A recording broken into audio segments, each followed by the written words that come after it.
I can hear you. There we go. All right, going live right now. Let's see. All right, we are officially live. What's going on, guys? So sorry about that. I can hear you. There we go. Going through some emergency meeting stuff. All right. You're good? Yeah. All right. For sure, man. How's everything been? Good. It's mortgage rates have taken a hit. Yeah. That's what's going on right now. But there's opportunity. So we'll probably get into that a little bit more. But I think there's a lot of opportunity. I know there is. And anyone that's a buyer, they have some leverage when they put their offers, and sellers. I think for you, it'd probably be good to maybe talk about anyone trying to sell their home. Because I know some people have been, it's been scaring some people off when rates have been going up. We talked about it last week, people backing out or people saying they want to wait, and how, maybe explain why sellers, how they can be strategic and this way they don't get affected with the sales price. Yeah, man, it's pretty wild. So what I've been seeing, so last week we went over Santa Clarita numbers, and it was like, I think the amount of properties on market. What's going on, guys? The amount of properties that were on market at that point were around 250, and right now we're a little bit over 200. And the closings that we saw in Santa Clarita were not like crazy, but like a little bit more than I expected at 147 closings in February. So like that's Newhall, Canyon Country, Santa Clarita proper, Valencia, and Stevenson Ranch. So there's 147 closed properties, but there are also 173 pending transactions right now. 173. So it's telling me that it is healthy, but it's also telling me that it's still on that flat line. You know what I mean? So, but granted, it's February, and we don't have a year to really compare it to of like the past 2 years, because the past couple of years have been they haven't been normal market type of conditions. No, like absolutely not. It's not a normal market at all. I think so. Time of year, and also when these people have locked their rates, the ones that are just closed, they locked 30, 45, maybe 60 days ago. And, rates, 30 days ago, for example, rates were much better, obviously, but those are the closings that we're seeing right now. So those numbers that you're seeing is from that. So I think the last couple of weeks, but those numbers we'll see probably like in 2 to 3 weeks, we'll start seeing the numbers then. So the ramifications of what we're seeing right now. Yeah. And then again, it's this time, usually spring and then summer.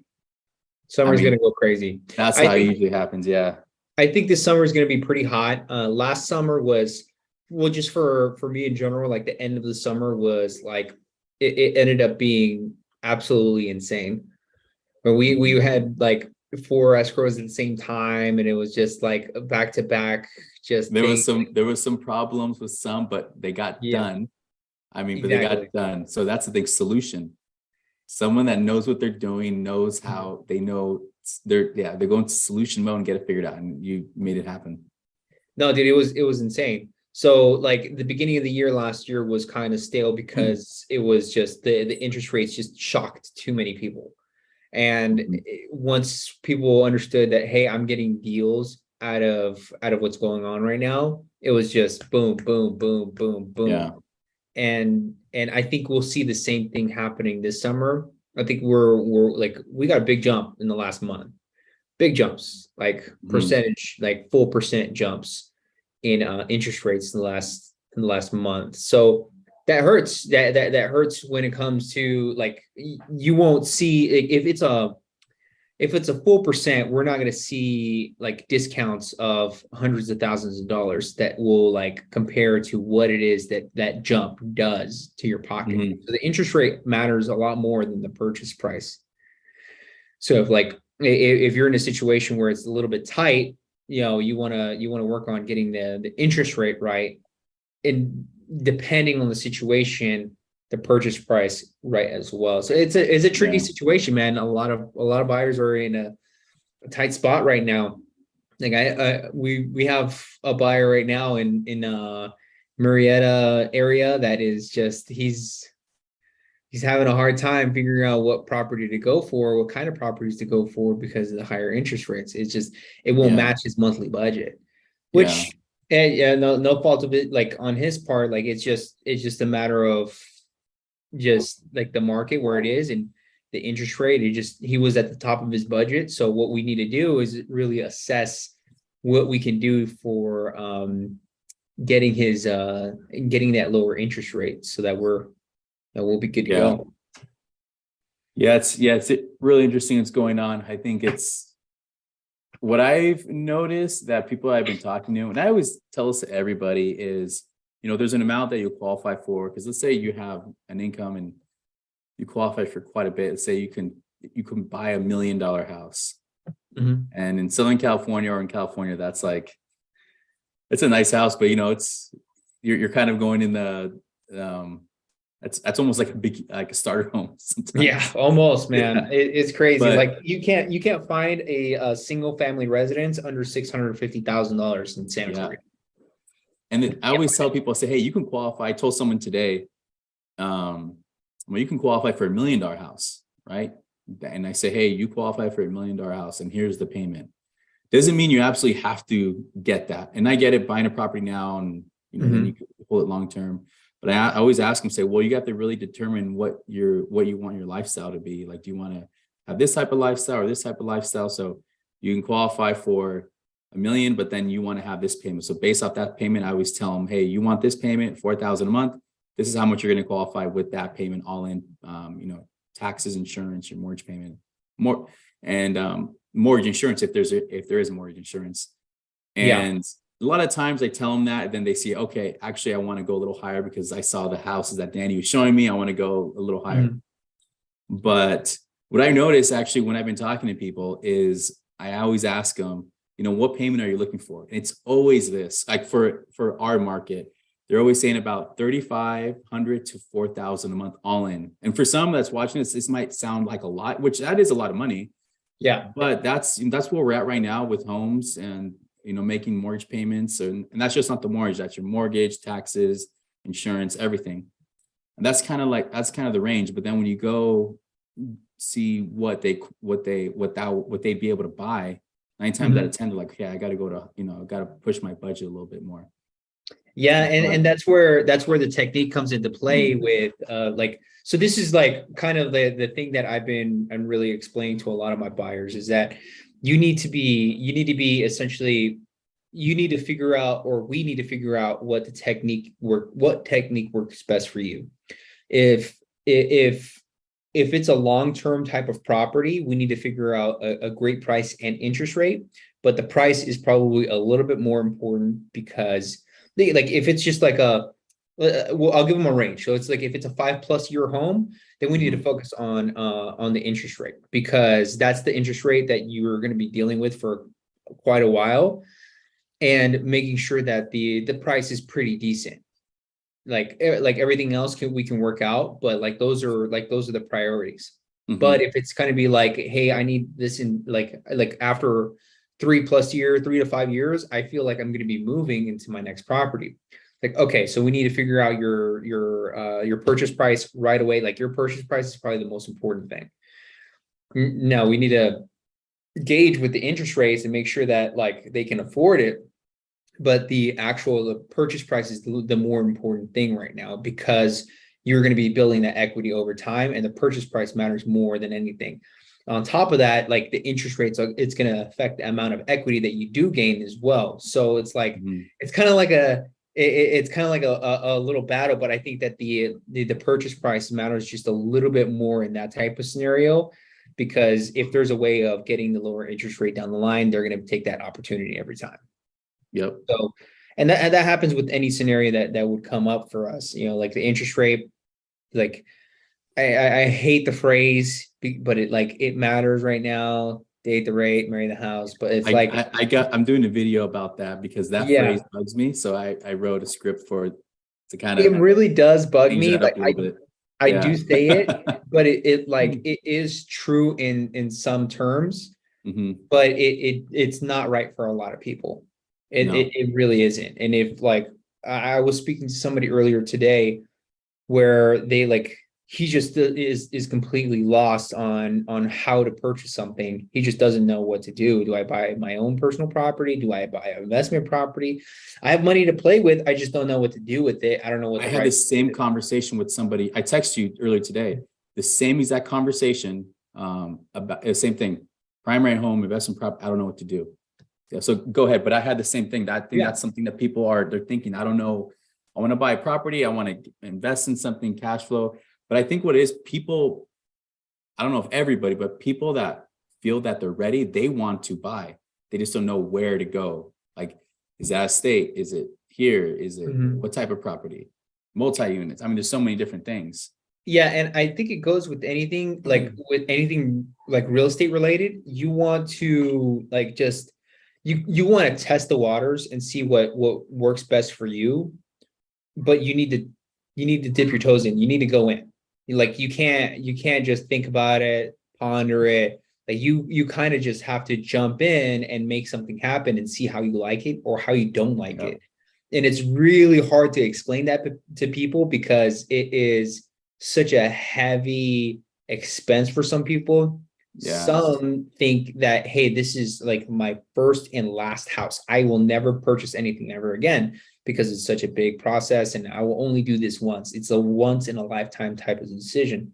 Yeah. But like we preach this all the time, but when it comes down to it, when it comes to building wealth and creating something for yourself, it's a multiple step type of process. Yeah. You'll have a starter home, you'll have a home that you upgrade from there, and then more than likely that third home is going to be that dream home because Yeah. you built enough equity over time to be able to get to to that point. Yeah. And sometimes the dream home is the second home, like it Yeah. just so happens that like that might be the long-term house. Like the Gago family, like they purchased something in 2020, like at the beginning of the pandemic. They Hmm. came up with like 50, 60,000 and they purchased an awesome house that they see themselves staying in for a very, very long time. And I hope that they stay in there. I got kind of pissed at them for selling that first place and not lasting Yeah. too long, but hey, it is what it is. Yeah. Well, also, I know we always, I'm big with investing and building wealth in real estate. I've seen family do it. That's what I'm doing. And I want people to build wealth that way. It's a great way to do it. Takes time, a lot of Yeah. patience. Yeah. But And it's, also, yeah. even if you're not trying to, let's say there's people that say, I don't want to own 4 houses, 3 houses, or whatever. I don't want to own multi-units. Some people don't care about that. Yeah. But even if it's just buying a house, so like perfect, where you said, hey, you're going to buy this house. And they said, hey, I'm going to buy this house and I'm going to be here for this is my only house I'm going to buy. I never want to move because I have no Mhm. interest in doing any type of buying other properties, just my house. So Yeah. let's say you buy the house and you're 30 years old. You're like, hey, this is the only place I'm going to live in. And you never refinance or whatever, or you do and you pay it down. You pay Mhm. it down, you buy a house for 500,000, 30 years later, let's say you pay it off in 30 years. Yeah, you're 60 years old. Okay. And you own a house free and clear. And who knows what the value is going to be? I mean, if it's California, a $500,000 house now, it could be worth $3 million in. But I mean, Yeah. I don't know, but just let's just say it's that one house, no matter what, and you're gonna stay there. It's a win. Mhm. And I know we talked about this before. We wanted to kind of go into like the rates, and you brought up a little bit, and that is a sensitive subject right now. And I think that people always want to know, like, what's the rate? Hey, what's the rate going for? Well, there's so many different factors that come into play with that. Yeah. What program, what's your credit score, all that. So, but we talked about opportunity. So you have your interest rate.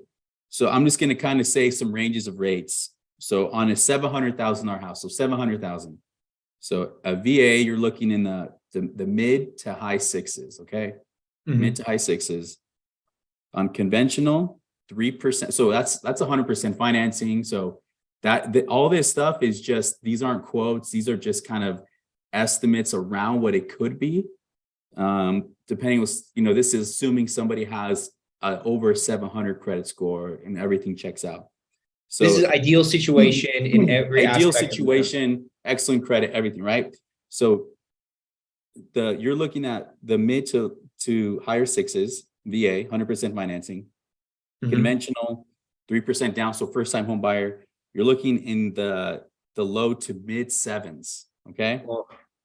Yeah, that's where we're at right now. That's the reality of it. An FHA, you're looking at the mid to, you're in the mid sixes right now. It's kind of low, the lower to higher. There's a little bit of a range, but you're in the mid sixes. So a payment, they're all pretty close in payment. With taxes and insurance on a VA, you're going to be around $5,500 approximately, about that. And that's taxes, insurance, all in. Conventional, you're looking at in the high fives, so like about 5,700 and change. Mortgage insurance, and your homeowner's insurance, your property taxes. And this is California. We're talking about California. And then for FHA, you're looking about 5,800, about, you're in the higher range, closer to $5,800. And that's mortgage insurance. That's with the updated mortgage insurance, right? Man, that's great. The mortgage insurance for FHA actually went lower from 85 basis points to 55. And really what that means, just you're paying less on your mortgage insurance a month. It makes it a little more affordable. But that's the range. That's for a $700,000 house. And I don't know what whoever's listening to this, if that sounds like, hey, good or a lot. I mean, in comparison, if you have friends or family that bought a house a couple of years ago and the rate's 2.5%, I mean, there's going to be lower. Obviously, yes, it's going to be lower because they're paying less interest. But you get into a house and you're buying it over time. If you're in a normalized market, you're going to be in about a 2 to 3% increase in value year over year. That's a normal market. We haven't been in a normal market in a while. But if you're just paying rent, and I understand not everybody can buy a house, but if you're paying rent, say you're paying $3,000 a month rent, right? Maybe some people are paying less, but let's say $3,000, $36,000 a year. So in 2 years, you're paying $72,000 in rent. So if you're paying that into a mortgage, and let's say you're paying into a mortgage, your property value increases. Yeah, maybe you're paying a little bit more than $72,000 over the 2-year period. And that's just 2 years, but you're paying down the loan and you're gaining equity little by little on the property. So in the long run, ends up making sense. So it really does. You have to look at the long game when it comes down to it. You have to look year over year, not, hey, can I pay this month? Can I pay next month? And that's the thing. Like, you have to have that crazy type of mindset. Unfortunately, like, it's just you have to approach it that way. And the benefits too. I'm not a taxes licensed professional. I'm not even speaking right. I'm not a licensed tax professional. My wife is. So, and I understand taxes very well. But the tax advantages just right there are amazing. You don't have tax advantages if you're renting a house, but if you own one, the tax advantages, if you have a primary home, with your mortgage insurance, your mortgage interest and your property taxes. So a lot of advantages there. And then but just to kind of clarify, if you are paying rent, you are paying a mortgage, and the interest rate is 100%. Yeah, and it's not your mortgage, so and you're not getting any of the equity. So nothing. Worst case scenario, rent. So you need to just pay attention a little bit more to the scenario when it comes to owning something. And I have a thought right after you're done with what you're saying. No, it's just that I wanted to go into the opportunities, and maybe you could explain how to structure this, but I was going to go into temporary buy downs and also the permanent buy down, what's permanent on the note rate. So I wanted to go into that, but if you want to go into where you're going to say, then maybe kind of start going into the how to structure a transaction to do a temporary buy down. Yeah, and this is perfect. So a lot of questions that people have is like, why don't I just pay more of a down payment? Why don't I just approach it that way instead of just why do we even have to care about the rate? Okay, so I did a quick calculation on a $600,000 home. Okay, at 7% and 6%. At 7%, just the loan with the interest rate. That's it. No extra bells and whistles. Just the loan and interest rate at 7% at a $600,000 house. It's $39.91 Okay. With that dropping down to just 6%, that's a 1% decrease. It's $35.97 That is almost $400 difference on 1%.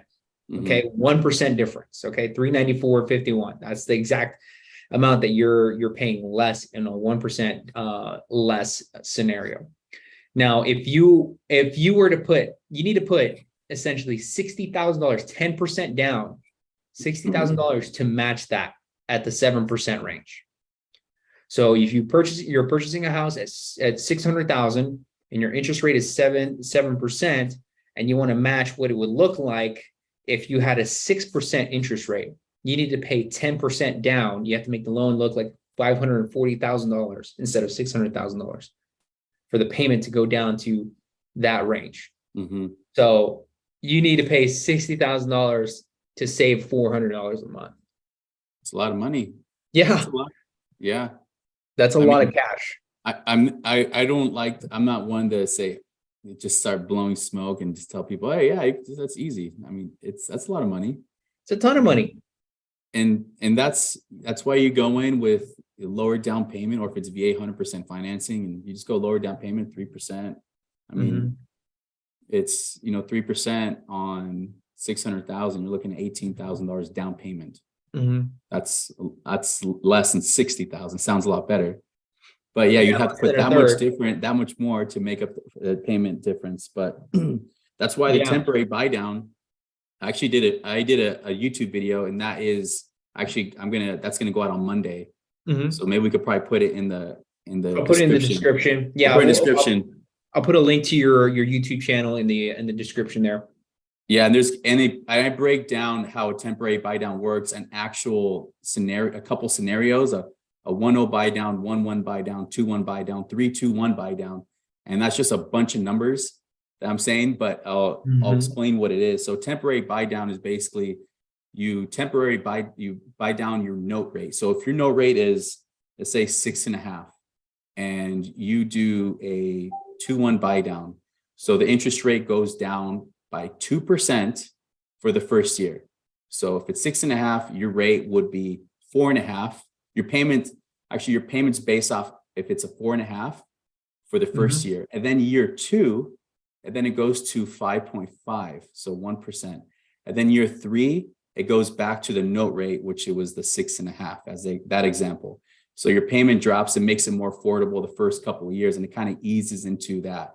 And then what you can also do in the meantime, let's say rates drop, you could always refinance, and money used to do a temporary buy down, that's basically, that money is used to pay down your loan. And I know I'm kind of going backwards here, but in the description, we'll have that. I'll have everything broken down.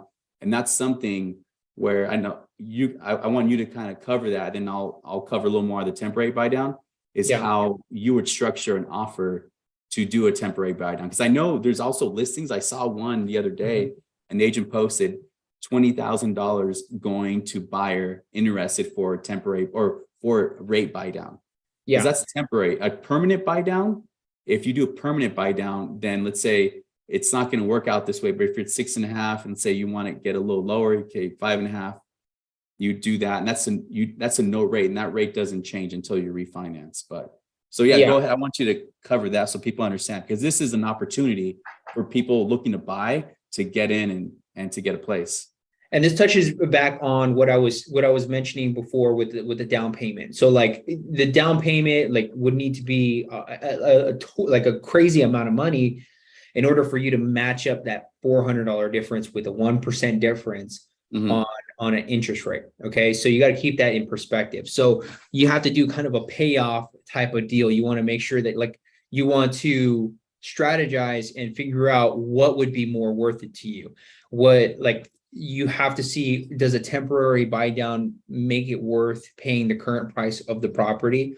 Would I be able to essentially approach it? And let's say the property is at $700,000. It's listed at $700,000, and it's a good price. It's a decent price, but it's not getting any offers. It's sitting on the market. It's been on the market for 2 months now, so the sellers are probably motivated, and they would take an asking offer. But the thing is, a lot of people are offering really, really low, prices on these properties. So they're probably saying no to all these low ball offers, but they want their listing price. So what you would do is you would go in at listing price, but ask them, hey, on the back end, I need you to essentially I need you to hand over a what's called a concession, and which is that money is needed in order for that 2-1 buy down.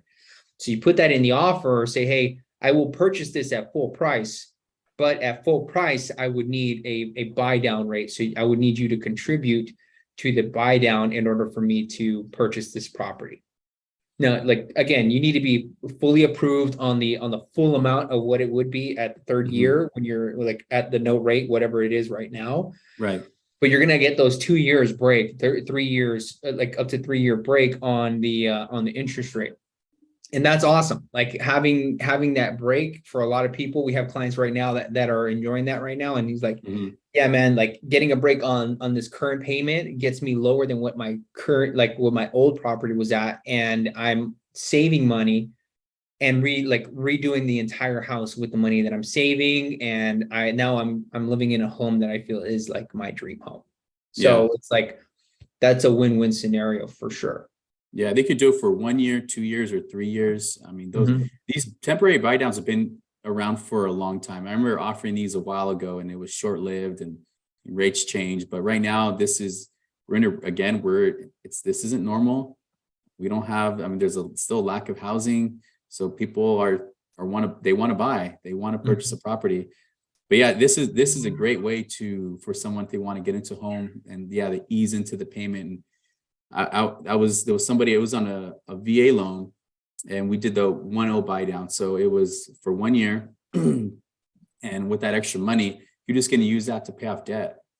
He's going to pay off a car loan. So by the time the car loan was paid off, well, before that, he would then, after his car payment would be paid off, his payment goes to the note rate payment, and it was actually less, and he'd be able to afford it with no problems.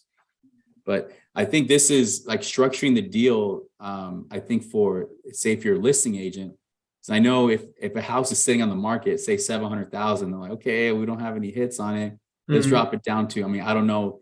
Let's say they want to drop it down to 675. Well, really, maybe instead of dropping it to 675, hey, let's do 700. But then they already know they're going to drop it just to get hits. Hey, sellers willing to offer a $25,000 seller concession for closing costs or rate buy down. Yeah. Because you know, and I know, when the property sells, let's say instead of dropping it at 675, and they say it would have sold 675, but they offer that concession, it's contract at 700,000. So when it sells and when it marks as sold on the MLS, it shows at 700,000. It doesn't show that the price was dropped to 675. So as an agent, you get to go around the neighborhood also and say, hey, I was able to sell this house at this amount.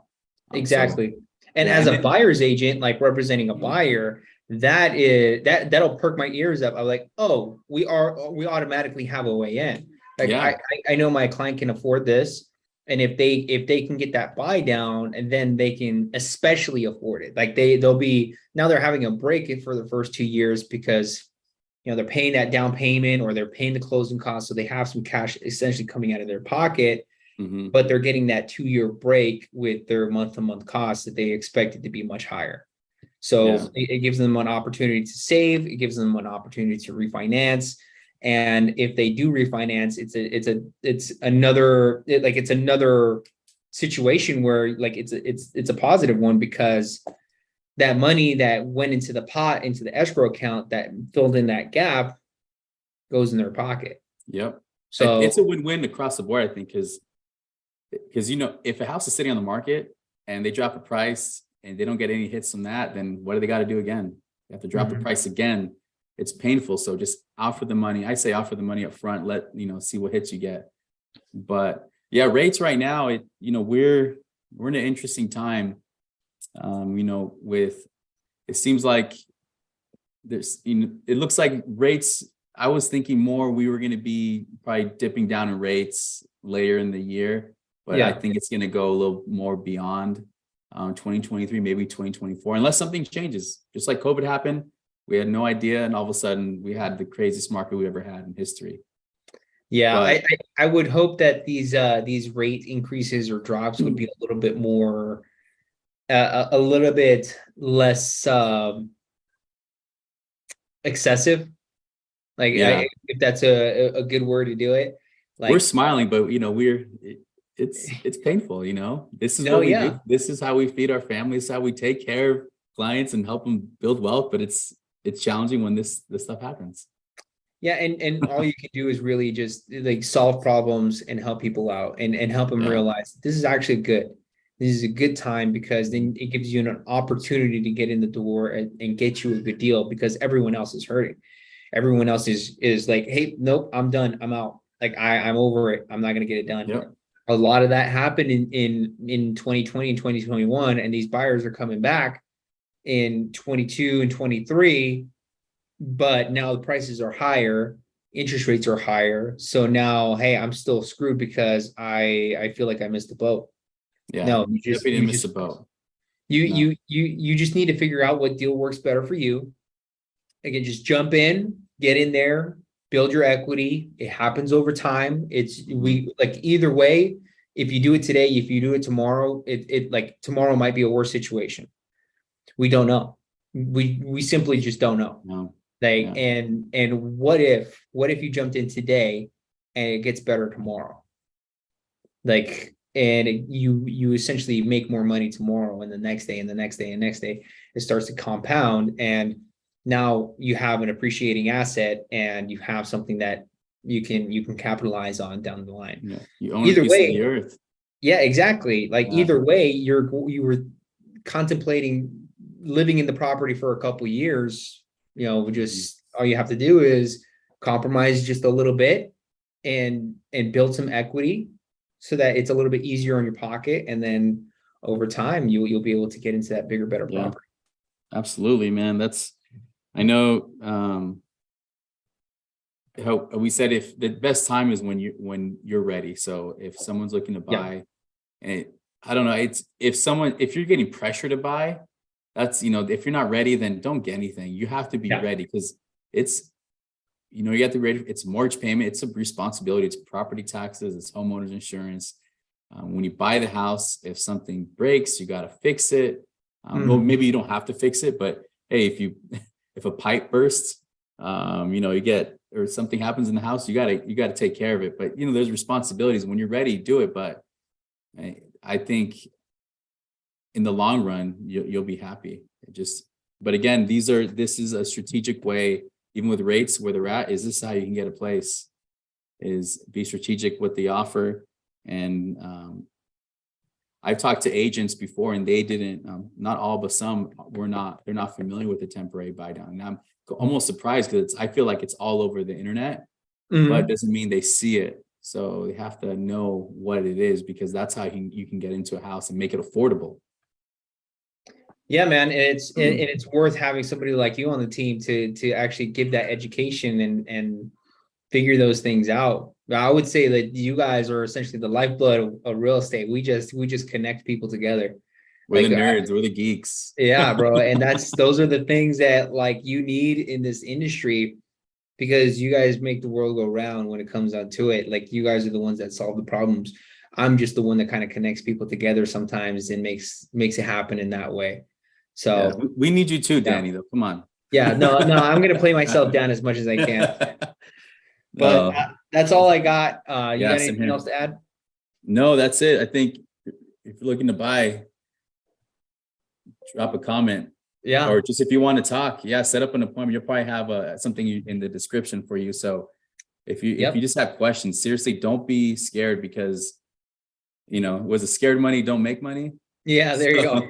Yeah, so it's true. It's true. I am very happy that I bought real estate years ago, and I'm very upset that properties that I bought and I sold them. I wish I would have kept them. So go ahead and We all drop a live and we all comment. learn. All right, Yeah. man. I think we got a Zoom call right after this, right? Yeah, let's give it a few minutes. We'll jump on. I gotta have a conversation over here.